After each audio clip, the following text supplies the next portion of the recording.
we have discussed the standard states, and we discussed standard state as the state of a substance when it is in its pure form, temperature can be any and pressure has to be 1 bar. However, in biological systems, the biological standard state is chosen in a different way, and we will discuss the details of biological standard states in this chapter. So, in this lecture, let us discuss what is a biological standard state. The conventional standard state for hydrogen ion, if we were to write in solution, will be when activity of hydrogen ion is equal to 1. That is the conventional standard state for hydrogen ion. Now, if activity of hydrogen ion is equal to 1, how do we define pH? pH of a solution is minus logarithm base 10 activity of hydrogen ion. Most of the times we simply write this as concentration. Please remember that it should be activity, not the concentration.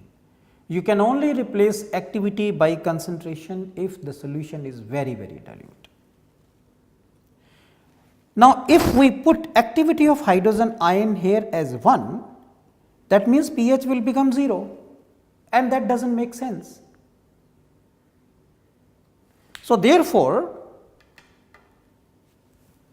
biological standard state is defined in a different manner. Let us go to the slide. Biological standard state means pH of the solution should be 7. That means activity of hydrogen ion should be 10 raised to the power minus 7. So, if activity of hydrogen ion is equal to 10 raised to the power minus 7, and we have discussed earlier that activities do not have any units. So, therefore, we will not put any units with the activity. So, therefore, pH will be equal to minus logarithm of base 10 raised to the power minus 7, this is equal to 7, and that is what we call the biological standard state. pH 7 means the solution is neutral.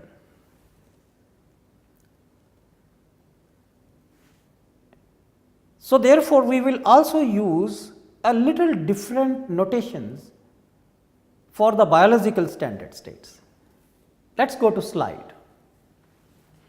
We will adopt dynamic functions as G with this special sign, H and S with these special signs. So, standard states, biological standard states for Gibbs energy, for enthalpy, for entropy, we will be representing by these symbols.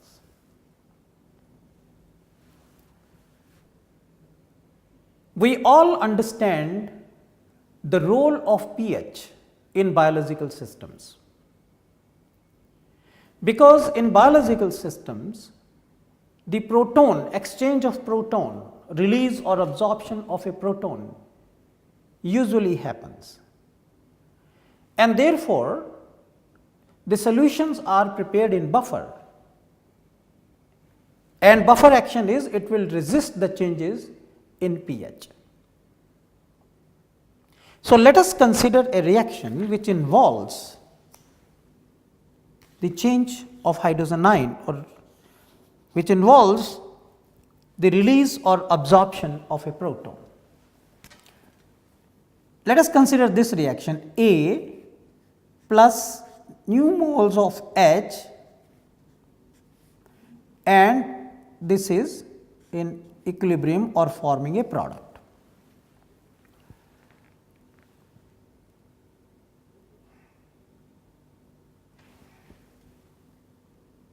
the usual way of writing reaction Gibbs energy, which is actually a slope of Gibbs energy versus extent of reaction, we have earlier discussed that this is equal to the difference in chemical potentials of the product and reactants.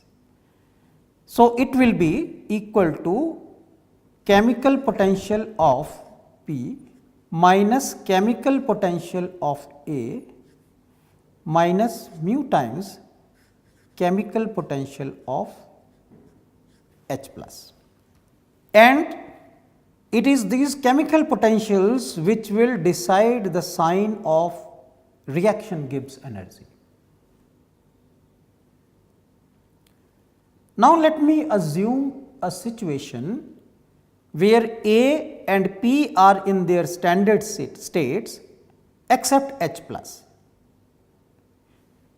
I repeat, let us assume a situation where A and P are in their standard states except H.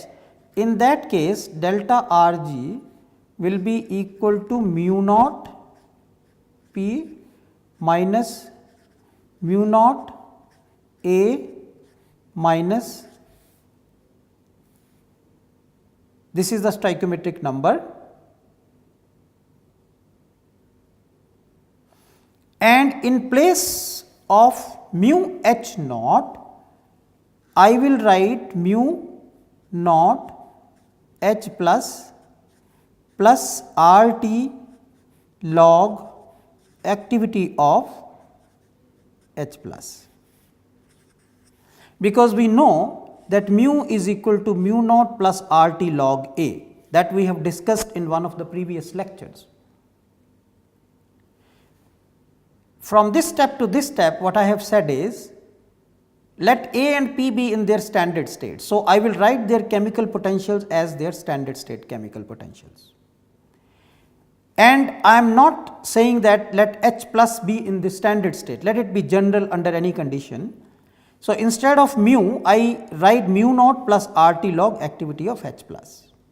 Now, I will combine all the standard state quantities.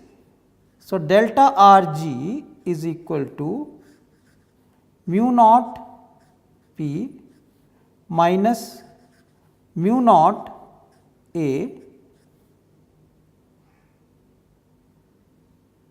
minus mu naught H minus nu R T log activity of H plus.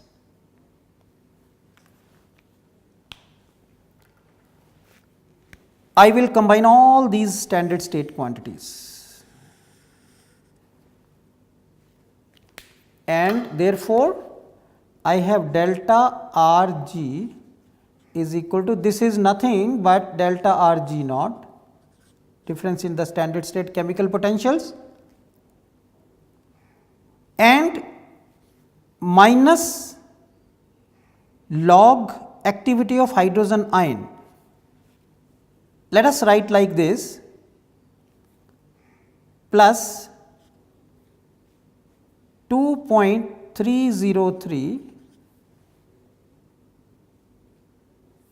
nu RT minus log base 10 activity of hydrogen ion.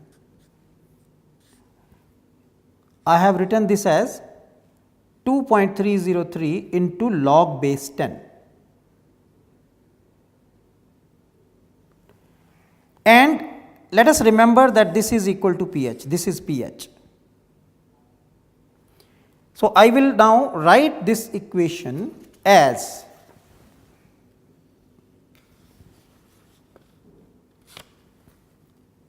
delta Rg is equal to delta R G naught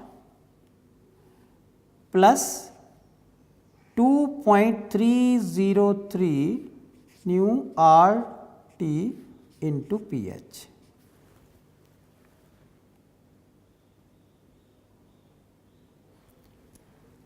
And when pH is equal to 7, that means when we are talking about biological standard state, then 7 multiplied by 2.303 will give us a relation, but this now, since we are talking about biological standard state, is equal to delta R G naught plus this is 16.12 into nu R T. This is the equation that we derive. Please note here, since we are putting pH is equal to 7, therefore, I am writing this as the biological standard state reaction Gibbs energy. This is the thermodynamic standard state reaction Gibbs energy. Nu is the number of hydrogen ions produced or released, because our original reaction was A plus nu times H aqueous, it is in equilibrium with P. That is what our original reaction was. So, obviously, when nu is equal to 0, when there is no proton released or absorbed, then both these standard states will be equal. Standard state reaction Gibbs functions will be equal. And if there is a proton absorbed or proton released, then the biological reaction standard reaction Gibbs energy will be different than the normal thermodynamic standard reaction Gibbs energy. And in biological systems, it is this which will determine whether the reaction will be exergonic or endergonic, because as I said, most of the biological processes involve release or absorption of a proton. Now, let us go to the slide.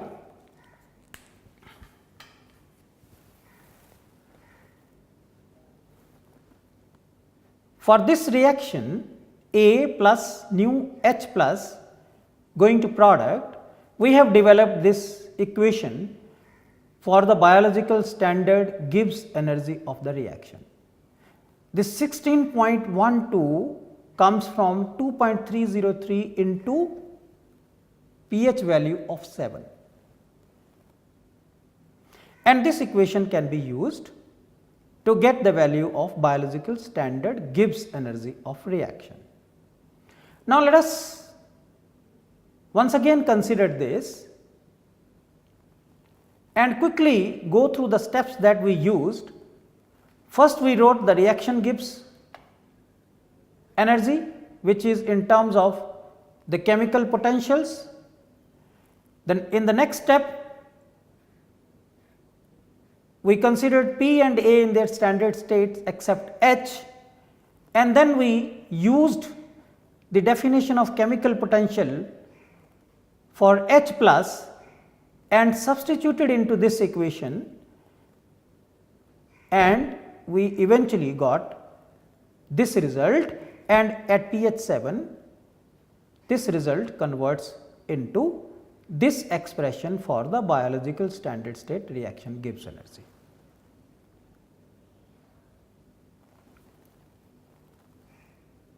Let us consider an example. Nicotinamide adenine dinucleotide. In the given reaction, we have the reduced form of nicotinamide adenine dinucleotide NADH, and NAD plus is the oxidized form, and this is the reaction. There is a proton involvement, and both NAD and NAD plus are biologically important molecules, and in fact NAD and NAD plus play an important role in the later stages of respiratory process. Therefore, this reaction is very, very important. At blood temperature, that is 37 degrees centigrade, the standard reaction Gibbs energy is minus 21.8 kilojoule per mole. But here we will be interested in knowing the biological standard reaction Gibbs energy, which can be calculated from this reaction, this expression. We know the value of delta R G naught and we know how many protons are involved. It is one only. You substitute the value of R and T as seen in the next step, and overall value is plus 19.7 kilojoules per mole. You see, the biological standard reaction Gibbs energy is overall positive. Overall positive means the reaction is endergonic. Endergonic reactions are not spontaneous. Now, let us take another example for ATP hydrolysis. This is an example of an exergonic reaction. Again, let us consider the blood temperature, which is 37 degrees Celsius. The calculations suggest that the biological standard reaction Gibbs energy is minus 30 kilojoules per mole. Minus 30 kilojoules per mole is a highly negative value. That means the reaction is highly exergonic.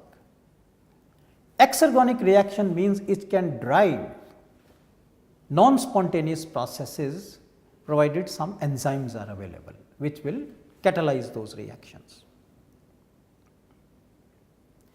And also, if we look at on the slide, that the hydrolysis of ATP is exothermic in nature, and entropy is also quite appreciable, which is plus 34 joules per Kelvin per mole. Whenever you have a large value of entropy change, that means the reactions are highly dependent upon temperature. Temperature is one of the factors which will affect the values of entropy change. And since this delta R G, that is the biological standard reaction Gibbs energy, is very negative, and the hydrolysis of ATP thus we can label as highly exergonic. That is why this ATP phosphate bond is called high energy bond. The energy produced or the reaction is so highly exergonic that it can drive the other endergonic processes, it can drive the other non-spontaneous processes.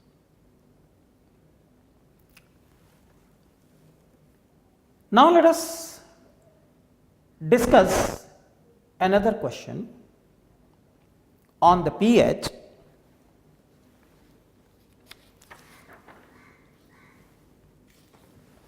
The question is, calculate the pH of 0.15 molar ammonium chloride aqueous, the activity coefficient of a univalent ion in a solution of 1:1 electrolyte of this concentration is about 0.6.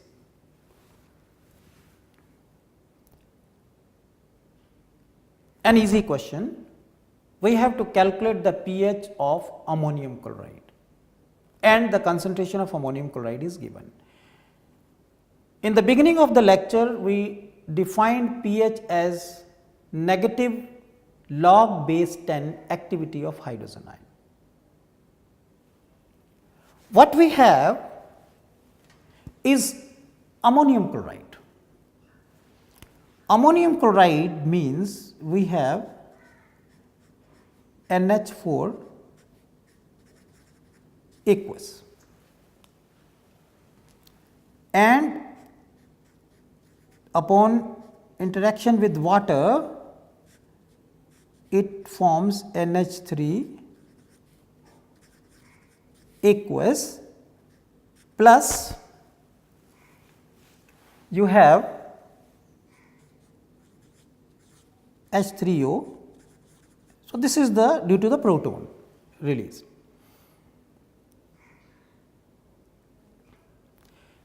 NH4 plus is weakly acidic,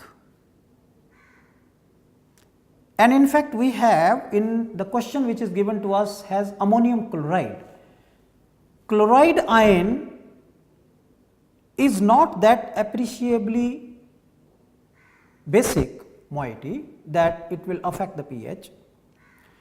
Ammonium ion is very weakly acidic. Weakly acidic means the pH of the solution is going to be less than 7. And based upon this equation, we want to calculate the concentration of H3O, and if we know the concentration or molality of H3O plus, then from the activity coefficient we can calculate the activity. So, let us write down an expression for its Ka, which will be activity of ammonia, activity of H3O plus, activity of NH4 plus. Water we take as 1. And activity is equal to activity coefficient into molality.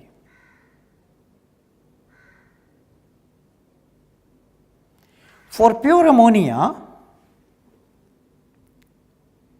this ammonia we will consider activity to be equal to its molality, and for these the activity coefficients will cancel out. So, that means in fact in this expression we do not need to consider activity coefficient, because these will cancel out assuming that the activity coefficients are same for those. So, I will write in terms of molality, molality of H3O plus square, because the concentration is same, it is 1:1. So, molalities are equal, divided by molality of NH4 plus, and I will also put M naught. M naught is 1 mole per kg, because it is to be made dimensionless quantity. So, therefore, I have molality of H3O plus will be equal to Ka into molality of NH4 plus into M naught raised to the power 1/2.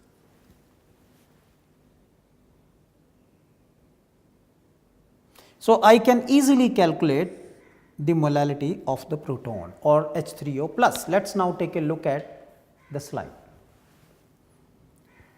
We are talking about this reaction, and the acidity is due to this H3O plus, and we just derived this expression, we wrote this expression in terms of molality, and then since we equated this molality of ammonia equal to H3O plus, we eventually came up with this expression. Now, you substitute the value of Ka and the molality or molarity of ammonium chloride is given. Once you put that, in fact, let us consider this as molality, not molarity, this molality, mole per kg, because we have expressed in terms of mole per kg. So, once you substitute, the answer comes out to be 9.2 into 10 raised to power minus 6 mole per kg. But this is molality, and we need activity.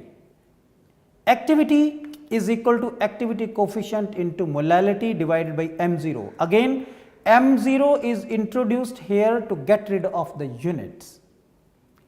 we are given the value of activity coefficient, which is 0.6 into molality, and overall activity is coming to 6 into 10 to the power minus 6, and when you substitute into the pH equation, pH is minus log base 10 activity of H3O plus, the overall value comes out to be 5.2.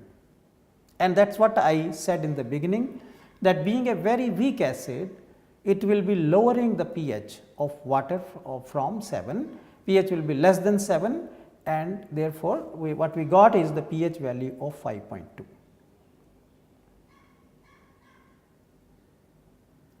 And the point to be noted in this question is that we were given 1:1 electrolyte. And if you note down here, the value of activity coefficient at 0.15 mole per kg is 0.6.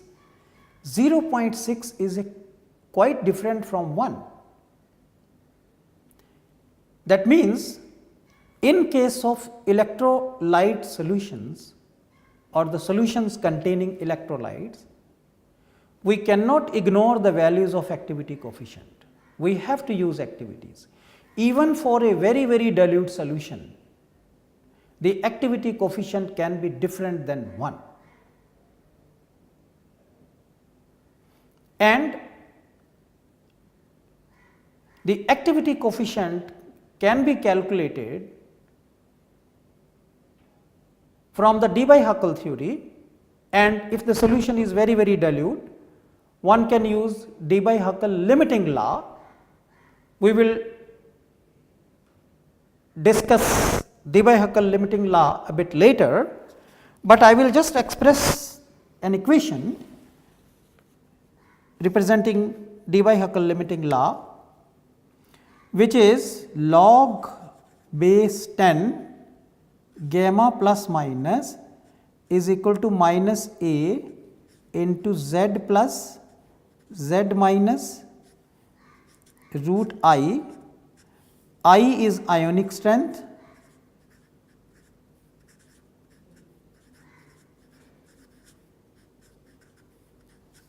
is equal to half summation I m I z I square. M is molality, Z is charge on the ion, and A is a weakly temperature dependent constant, very weakly temperature dependent, and gamma plus minus is the mean ionic activity coefficient. So, this one is d by Huckel limiting law. Limiting law means applicable at very, very dilute molality. So, while finding out the pH of a solution, especially in electrolytic systems, we must account for the activity coefficient, and that will give us the correct result. So, in today's lecture, we covered two important properties for biological systems. One is pH, because pH is very, very important for biological systems, and second is the biological standard state Gibbs energy and its connection with this driving force or its connection with the exergonicity or endergonicity of the reaction, which drives, if it is exergonic, it can drive the non-spontaneous processes. So, I hope the concept of equilibrium and equilibrium constant is clear, and we will solve several numerical problems based upon the equilibrium constant and the effect of external pressure or effect of changing the temperature, so that the discussion on the equilibrium constant and the concept of equilibrium constant and equilibrium becomes more clearer. Thank you very much.